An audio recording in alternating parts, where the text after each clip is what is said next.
సముద్రపు ఇసుక తిన్నెలపై కట్టిన అద్భుత కట్టడం. శత్రువుల గుండెల్లో నిద్రపోయిన ఆరుపడై వీడు క్షేత్రం.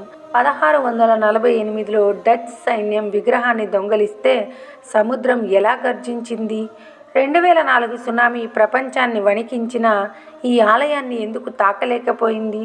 మురుగన్ విగ్రహం వెనుక ఉన్న ఆ రహస్య శివలింగం కథ ఏంటి? చరిత్రలోకి వెళితే 1648లో డచ్ ఈస్ట్ ఇండియా కంపెనీ వారు ఈ ఆలయంపై దాడి చేసి ఇక్కడి ఉత్సవమూర్తిని బంగారం అనుకుని దొంగలించి తీసుకెళ్లారు.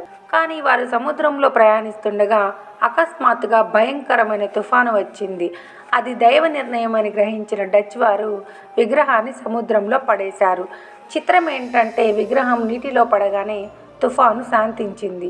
ఆ తర్వాత సుబ్రహ్మణ్య స్వామి భక్తుడి కలలోకి వచ్చి సముద్రంలో విగ్రహం ఉన్న చోట ఒక నిమ్మపండు తేలుతుందని చెప్పి తన విగ్రహాన్ని తిరిగి తెచ్చుకున్నాడు. ఇక 2004లో వచ్చిన భయంకరమైన సునామీని ఎవరూ మర్చిపోలేరు. సముద్ర తీరానికి కేవలం కొన్ని మీటర్ల దూరంలో ఉన్న ఈ ఆలయం మునిగిపోవడం ఖాయమని అందరూ భయపడ్డారు. కానీ అక్కడ ఒక అద్భుతం జరిగింది. అలలు ఆలయం వైపు రాకుండా సముద్రం దాదాపు 100 మీటర్ల వెనక్కి వెళ్ళిపోయింది. చుట్టుపక్కల ప్రాంతాలన్నీ దెబ్బతిన్నా ఒక్క ఇటుక కూడా చెదరకుండా ఈ ఆలయం సురక్షితంగా నిలిచింది. సాధారణంగా మనం మురుగన్ చేతిలో శూలం చూస్తాం, కానీ ఇక్కడ స్వామివారు తపస్సు చేస్తున్న ముద్రలో కనిపిస్తారు.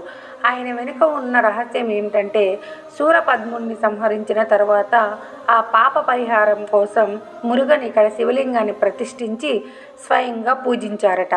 అందుకే గర్భాలయంలో స్వామివారి వెనుక ఒక చిన్న శివలింగం ఉంటుంది. దీనిని ప్రణవలింగం అని అంటారు.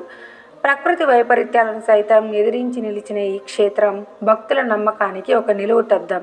ఈ వీడియో మీకు నచ్చినట్లయితే లైక్ చేయండి, షేర్ చేయండి, జై సుబ్రహ్మణ్య స్వామి అని కామెంట్ చేయండి. ఇలాంటి మరిన్ని చారిత్రక రహస్యాల కోసం ఇప్పుడే మన ఛానల్ని సబ్స్క్రైబ్ చేయండి.